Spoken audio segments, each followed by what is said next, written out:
स्वागत है दोस्तों आपका अपने YouTube चैनल अनसुनी हिंदी कहानियाँ में। आज हम आपको संकट चौथ माता की कहानी सुनाने जा रहे हैं।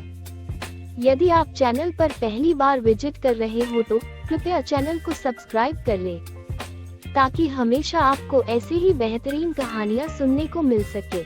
तो चलिए शुरू करते हैं। दोस्तों, बहुत समय पहले की बात है कि एक नगर में एक सेठ और एक सेठानी रहते थे। वे किसी भी प्रकार का धर्म पुण्य नहीं करते थे। इसके कारण उनके कोई संतान नहीं थी। एक दिन सेठानी जब अपनी पड़ोसन के घर गई तो उसने देखा कि पड़ोसन 4 महिलाओं को चौथ माता की कहानी सुना रही थी। उस दिन संकट चौथ माता का व्रत था। सेठानी ने पड़ोसन से पूछा कि तुम ये क्या कर रही हो। तब पड़ोसन ने बताया कि आज चौथ माता का व्रत है और मैं कहानी सुना रही हूँ। पड़ोसन की ये बातें सुनकर सेठानी बोली कि यदि मेरे गर्भ रुक जाए तो मैं भी तिलकुट के साथ चौथ माता का व्रत करूँगी।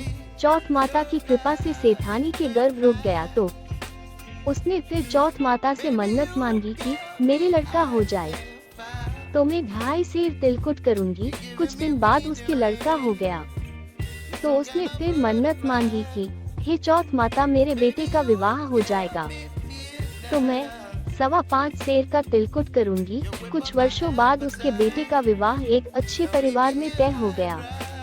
अब उसका बेटा विवाह करने भी चला जाता है, लेकिन सेठानी ने चौथ माता को अभी तक तिलकुट का भोग नहीं लगाया था।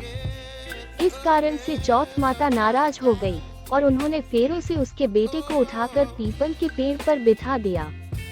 अचानक दुल्हे राजा के गायब होने पर विवाह मंडली में अफरा तफरी मच गई।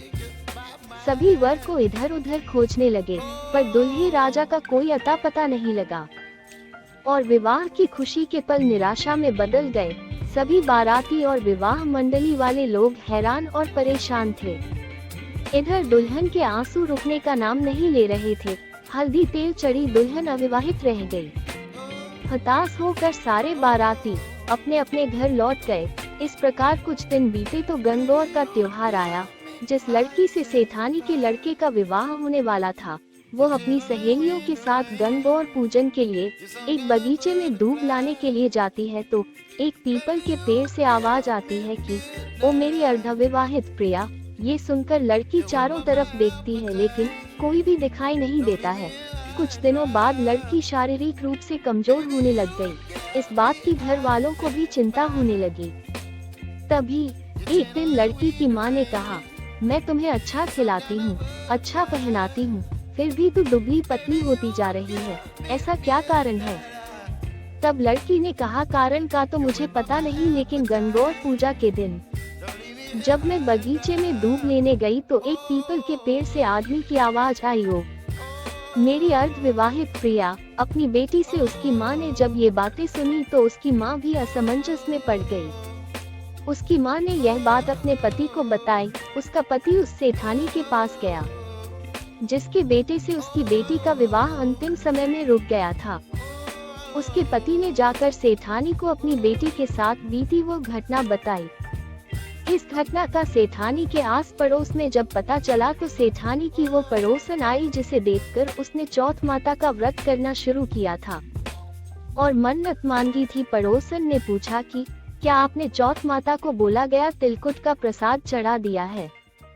तब सेठानी ने कहा, मुझसे बहुत बड़ी भूल हुई। मैंने अभी तक चौथ माता को मन्नत में बोला गया तिलकुट का प्रसाद नहीं चढ़ाया। सेठानी ने तुरंत तिलकुट का प्रसाद बनाया और चौथ माता को भोग लगाते हुए माफी मांगी और पूजा अर्चना की। तब चौथ माता ने सेठानी पर दया की और उसके बेटे को घर भेज दिया। फिर लड़की वालों ने विवाह की वापस तैयारी की और उनकी शादी हो गई। सेठानी के बेटे और बहू दोनों की शादी हो गई तथा दोनों सकुशल घर लौट आए। अब सेठानी की बहू ने भी अपने पति को वापस पाने के कारण तथा उनकी लंबी उम्र के लिए चौथ माता का व्रत करना शुरू कर दिया था। तभी से चौथ माता के इस व्रत को संकट चतुर्थी या तिलकुटा चौथ के नाम से जाना जाता है। हम प्रार्थना करते हैं कि चौथ माता की कृपा दृष्टि हम सभी पर बनी रहे। चौथ माता की कहानी सुनने और सुनाने वालों को लंबी आयु और सुख समृद्धि की प्राप्ति हो, ऐसी चौथ माता से प्रार्थना करते हैं। बोलिए चौथ माता की जय हो। ये थी दोस्तों चौथ माता की कहानी। आपको कैसी लगी कृपया कमेंट बॉक्स में जरूर बताएं। उम्मीद है आपको जरूर पसंद आई होगी।